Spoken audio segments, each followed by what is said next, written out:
Have the Utilitech 2-outlet timer. When setting or programming the device, unplug it from your outlet. If your display is completely dead, because maybe the device was in a drawer for a long time, plug it in for an hour to charge the internal battery.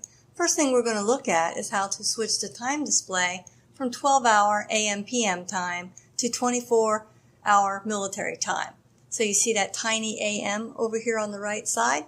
I'm simply going to hold and press the time button for 2 or 3 seconds till that AM disappears. So now it's in 24-hour time.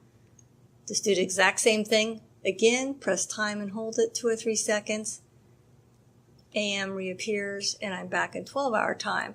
Now to set your day, hour, or minutes, hold and press set for 2 or 3 seconds until you see the day flashing at the very top edge. CSA for Saturday's flashing.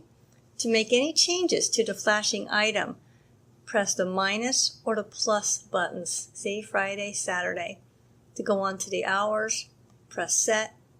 Again, minus or plus to make changes. Press set to move on to the minutes, minus or plus to make your changes. Press set one more time and we're going to exit out of settings. See, nothing is flashing, so we've exited.